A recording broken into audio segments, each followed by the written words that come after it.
Good afternoon. I'm Bill Buckner, president of Bayer CropScience and the current acting chairman of the board for CropLife America. And I'm here today with Dr. Jay Lehr, senior scientist for the Heartland Institute. Jay, welcome. Bill, thank you. It's a delight to be here and speak to your group.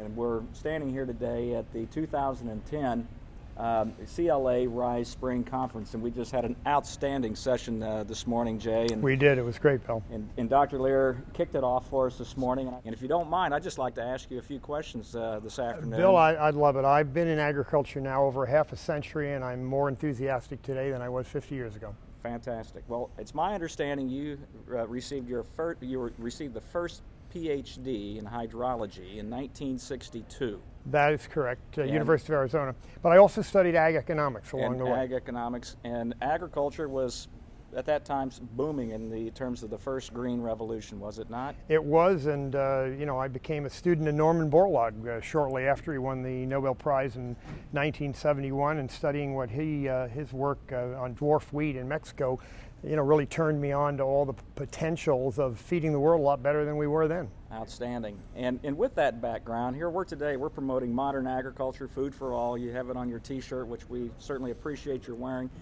What's different about our message today than may it have been in 1962? Bill, the difference is huge, and it's something I talk about somewhere in North America probably every week, explaining that the average farm today is not your grandfather's farm, that they have modernized, part of the telecommunications revolution, all kinds of advantages in agronomy and in environmental issues over what we did 30 or 40 years ago. The biggest differences are, of course, we're using genetically modified seeds that fight insects and pests. We're getting better and more nutritious food, higher yields, so we're lowering the costs of our goods.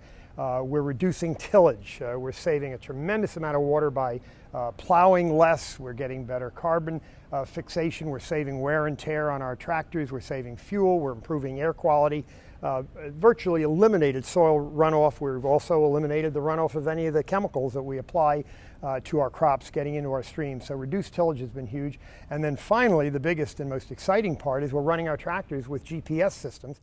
But you've kind of laid out and portrayed a big, broad area of modern agriculture, but we have a hard time getting our message across. Why is that? So we're fighting an uphill battle right now to explain that we don't overuse chemicals. We don't use chemicals that have residues that affect the food supply at all, or in fact, for our pest applicators in homes and schools and recreation areas, we're really part of the healthcare industry, and that's the story we have to tell. With your background in hydrology and water management, what do you see the challenges that we have in this struggle in better use of and better utilization of water going forward in ag? Well, Bill, I'm glad you used the word challenges, because they are challenges, and at the same time I'm glad you didn't use the word crisis, because it's not a crisis. Water is limited, and we do have to learn how to manage and grow the most crops with the least water, but we're doing this. The most amazing changes have happened in the irrigation industry. We used to spray water up in the air to irrigate ground, and we stopped doing that. We're using drip irrigation. We've learned agronomically when a plant needs the most water, and we're now applying irrigation to the plant in the period of growth when it actually needs water. So we've had vast improvements in irrigation in the developed world, and we're teaching the undeveloped world to do the same. This morning you challenged this group to take a look at within ourselves, and spend 1 hour each and every week, every one of us in the ag industry, promoting agriculture.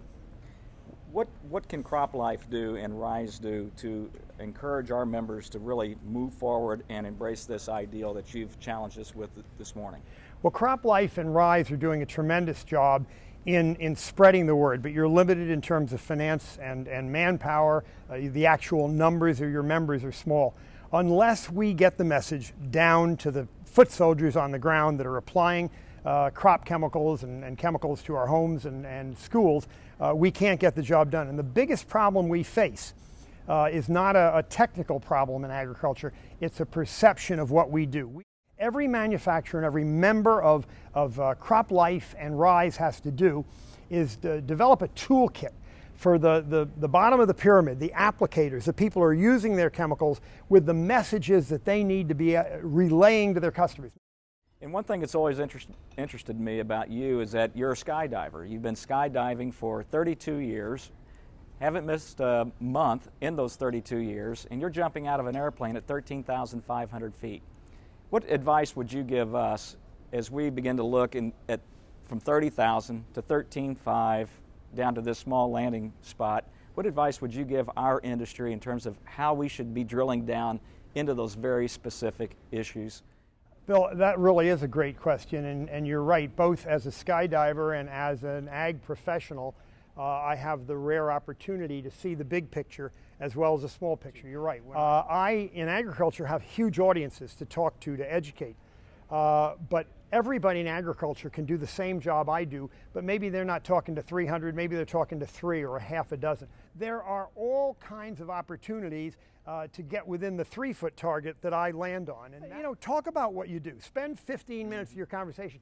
People are interested in agriculture, and you'll not bore people, I guarantee you. Dr. J. Lehr, thank you very much for all your efforts and all the work you do for our agricultural industry. Thank you, Bill. My pleasure.